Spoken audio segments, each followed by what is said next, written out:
Bird flu కలకలం రేపుతోంది. Bird ఫ్లూతో తొలి మరణం నమోదైంది. ఏపీ నరసరావుపేటకు చెందిన 2 ఏళ్ల చిన్నారి బర్డ్ ఫ్లూతో మృత్యువాత పడడంతో ప్రస్తుతం బర్డ్ ఫ్లూ వైరస్ సంబంధించి వార్తలతో జనం వణికిపోతున్నారు. ముఖ్యంగా మార్చి 4న చిన్నారికి అస్వస్థతకు గురైంది. మంగళగిరిలోని ఎయిమ్స్లో చేర్పించారు. తర్వాత మార్చి 16న చిన్నారి మృత్యువాత పడింది. ఆమె నమూనాలు ముక్కు నుంచి స్వాబ్ ద్వారా స్వీకరించి పూణేలోని ల్యాబొరేటరీకి పంపారు. అయితే ఇది బర్డ్ ఫ్లూ వైరస్గా శాస్త్రవేత్తలు నిర్ధారించారు. దీంతో ఒక్కసారిగా తీవ్ర కలకలం రేగుతోంది. మార్చి 4న ఎయిమ్స్లో చిన్నారికి చికిత్స ప్రారంభించారు. కానీ 16వ తారీఖున మృతి చెందింది. పాప గొంతు ముక్కు నుంచి స్వాబ్ నమూనాలు స్వీకరించి H5N1 వైరస్గా తేల్చారు సైంటిస్టులు. దీంతో తెలుగు రాష్ట్రాలు ఒక్కసారిగా అప్రమత్తమయ్యాయి. ఏపీ నరసరావుపేటకు చెందిన 2 ఏళ్ల చిన్నారి తీవ్ర జ్వరం బారిన పడి చివరికి బర్డ్ ఫ్లూతో మృతి చెందినట్టుగా వైద్యులైతే నిర్ధారించారు. దీంతో బర్డ్ ఫ్లూ కలకలం మళ్ళీ రేగుతోంది. ఒక్కసారిగా 2 తెలుగు రాష్ట్రాల్లో తొలి బర్డ్ ఫ్లూ మరణం కావడంతో ఒక్కసారిగా ప్రజలు భయాందోళనకు గురవుతున్నారు. బర్డ్ ఫ్లూ తగ్గిందనుకుంటున్న నేపథ్యంలో అయితే ఇది మార్చి 4 అమ్మాయికి జ్వరం రావడం, 16వ తేదీన చనిపోవడం, ఆ నమూనాలు ఇప్పుడు బయటపడడంతో అది బర్డ్ ఫ్లూ మరణంగా నిర్ధారించారు. దీంతో ఒక్కసారిగా కలకలం రేగుతోంది. జనం వణికిపోతున్న పరిస్థితి కనబడతా ఉంది. రైట్, మా కొలీగ్ శ్రీశైలం ఉన్నారు. శ్రీశైలం, దానికంటే ముందు ఒకసారి ఆ పాపకు ఏం జరిగిందో, దాన్ని సైంటిస్టులు బర్డ్ ఫ్లూ మరణంగా నిర్ధారించిన పరిస్థితి సంబంధించి పాప తండ్రి మాట్లాడారు. ఒకసారి చూద్దాం. ఐసీలో పెట్టారు. ఐసీలో పెట్టిన తర్వాత పాపకి 10 రోజుల దాకా బాగానే ఉంది. 10 రోజుల తర్వాత కొంచెం పాప కొంచెం వీక్ అయింది. బాగా వీక్ అయిన తర్వాత పాప ఇంకో 2 రోజులు పాపను తీసుకొని ఇంటికి వచ్చేసాము. అంతవరకే జరిగింది. మేము 15వ తారీఖు ఇంటికి వచ్చాము. 15వ తారీఖు పాప చనిపోయింది. హాస్పిటల్లో చనిపోయింది పాప. డాక్టర్లు కన్ఫర్మ్ చేశారు. రిపోర్ట్ అదేదో పైకి పంపించామని చెప్తున్నారు. ఇప్పుడు మా ఇంట్లో ఏదో వచ్చిందని చెప్పారు. మేమైతే చికెన్ తింటలేదు 2 నెలల నుంచి. మా ఇంట్లో అయితే ఎటువంటి వ్యాధులు ఏం లేవు. వైద్యాధికారులు వచ్చారు. మా ఇంట్లో అందరికీ రక్త పరీక్షలు అన్నీ చేశారు. మొత్తం మా అందరికి కూడా నెగిటివ్ వచ్చింది. మాకైతే ఇంట్లో ఎటువంటి ప్రాబ్లమ్స్ లేవు. మాకు తెలియదు పూర్తి సమాచారం. ఇప్పుడు మాకు సడన్గా తెలిసింది మాకు ఇలాగ జరిగిందని. ఇన్ని రోజుల తర్వాత అదేదో మామూలుగా టెస్టులు పైకి పంపించాము అది ఇదని చెప్పేసి ఇప్పుడు చెప్తున్నారు.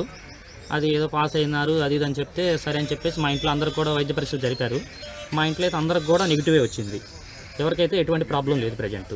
నేను పాపకి పెదనాన్న అవుతాను. నా పేరు రాము. పాపకైతే జ్వరం వచ్చింది. జ్వరం వచ్చిందని చెప్పేసి నరసరావుపేట లైఫ్ లైన్ హాస్పిటల్కి తీసుకెళ్ళాము. లైఫ్ లైన్ హాస్పిటల్లో జాయిన్ చేసిన తర్వాత బాగానే ఉంది ఫస్ట్ రోజు. సెకండ్ డే వచ్చేసరికి పాప కొంచెం ఇదిగా ఉంది, జాయిన్ చేయమన్నారు. మాకు హాస్పిటల్ నచ్చగా విజయవాడలో ఉన్న సెంట్రల్ ఎయిమ్స్ సెంట్రల్ హాస్పిటల్కి తీసుకెళ్ళాము. ఆ హాస్పిటల్కి తీసుకెళ్ళిన తర్వాత జాయిన్ చేసుకున్నారు. ఫస్ట్ ఒక 3-4 డేస్ బాగానే ఉంది. తర్వాత వచ్చేసరికి కొంచెం పాపకి సీరియస్గా ఉందని చెప్పి ఐసీలో పెట్టారు. ఐసీలో పెట్టిన తర్వాత పాపకి 10 రోజుల దాకా బాగానే ఉంది. 10 రోజుల తర్వాత కొంచెం పాప కొంచెం వీక్ అయింది. బాగా వీక్ అయిన తర్వాత పాప ఇంకో 2 రోజులు పాపను తీసుకొని ఇంటికి వచ్చేసాము. అంతవరకే జరిగింది. మేము 15వ తారీఖు ఇంటికి వచ్చాము. 15వ తారీఖు పాప చనిపోయింది. హాస్పిటల్లో చనిపోయింది పాప. డాక్టర్లు కన్ఫర్మ్ చేశారు. రిపోర్ట్ అదేదో పైకి పంపించామని చెప్తున్నారు. ఇప్పుడు మా ఇంట్లో ఏదో బర్డ్ ఫ్లూ ముతో 2 తెలుగు రాష్ట్రాలు అప్రమత్తమయ్యాయి. తొలి బర్డ్ ఫ్లూ కేసు నమోదవడం, తొలి మరణం నమోదవడంతో ఒకసారిగా 2 రాష్ట్రాల్లో అయితే ప్రజలు వణికిపోతున్న పరిస్థితి కనబడతా ఉంది. కలకలం రేగుతుంది బర్డ్ ఫ్లూ సంబంధించి ఈ మరణ వార్త. మా కొలీగ్ శ్రీశైలం ఉన్నారు. శ్రీశైలం, బర్డ్ ఫ్లూతో చిన్నారి మృతి చెందిన ఘటన ప్రస్తుతం కలకలం రేపుతోంది. సో దీనికి సంబంధించిన పూర్తి వివరాలేంటి?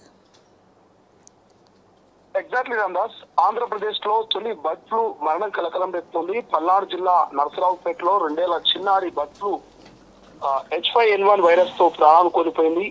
ICMR అంటే భారత వైద్య పరిశోధన మండలి కూడా బర్డ్ ఫ్లూ కారణమని తేల్చింది. మార్చి 16న బాలిక మరణించగా కొన్ని పరీక్షల తర్వాత ఈ విషయాన్ని ధృవీకరించారు. రాష్ట్రంలో బర్డ్ ఫ్లూతో వచ్చిన మొదటి కేసు ఇదే కాగా ప్రభుత్వం అప్రమత్తమైంది. ప్రజలు ఆందోళన చెందాల్సిన అవసరం లేదంటూ ప్రభుత్వం తెలిపింది. పచ్చికోడి మాంసం తినడం, రోగ నిరోధక శక్తి తక్కువగా ఉండడం వల్ల చిన్నారి చనిపోయినట్టు వైద్యులు నిర్ధారించారు. రామదాస్, నరసరావుపేటకు చెందిన 2 ఏళ్ల చిన్నారి జ్వరం, శ్వాస తీసుకోవడంలో ఇబ్బంది పడుతూ చిన్నారి ముక్కు కారణం, మూర్ఛ, విరోచనాలు, ఆహారం తినలేని పరిస్థితి ఎదురైంది. పాపను మార్చి 4న మంగళగిరిలోని ఎయిమ్స్ తీసుకొచ్చారు. అక్కడ డాక్టర్లు ఆక్సిజన్ పెట్టి చికిత్స చేసిన ఫలితం లభించలేదు. అయితే మార్చి 7న పాప గొంతు, ముక్కు నుంచి స్వాబ్ నమూనాలు స్వీకరించారు. ఎయిమ్స్ లోని విఆర్డిఎల్ లో పరీక్షించగా ఇన్ఫ్లుయెంజా అంటే ఏ పాజిటివ్ గా తేలింది. అనంతరం మార్చి 15న మరోసారి శాంపిల్ సేకరించి ఢిల్లీ పరీక్షించారు.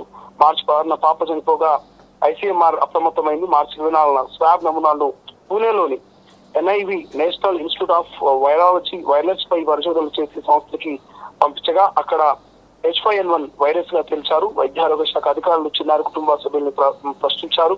బాలిక పెంపుడు కుక్కలు వీధి కుక్కలతో ఆడుకునేటట్టు కుటుంబ సభ్యులు చెబుతున్నారు.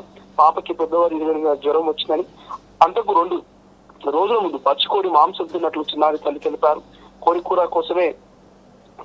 కూర కోసే సమయంలో పాప అడిగితే ఒక ముక్కను ఇస్తే తిన్నదని, ఆ తర్వాత జబ్బు పడిందన్నారు. గతంలోనూ ఒకసారి ఇలాగే ఇచ్చామని, ఉడికించిన మాంసం తిన్నా తమకెవరికి ఆరోగ్యం సమస్యలు రాలేదన్నారు. పల్నాడు జిల్లాలో ఎక్కడా బర్డ్ ఫ్లూ వైరస్ వ్యాప్తి లేదని పశుసంవర్ధక శాఖ అధికారులు చెప్పారు. అయితే బాధిత కుటుంబం ఇంటికి కిలోమీటర్ దూరంలో మాంసం దుకాణం ఉందని గుర్తించారు. చిన్నారి ఇంటి దగ్గర వైద్య ఆరోగ్య శాఖ జ్వరం సర్వే చేసింది.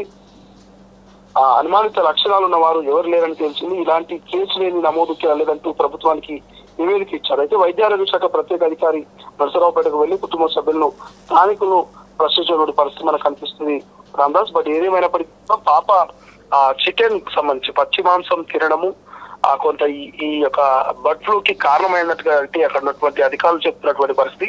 సో గతంలో సైతం పచ్చి మాంసం ఇచ్చాం కానీ అప్పుడు ఎటువంటి ఎఫెక్ట్ పడలేదు. పాప కుక్కలతో ఆడుకుంటూ అక్కడ ఉండేది, కొంత వీధి కుక్కలతో.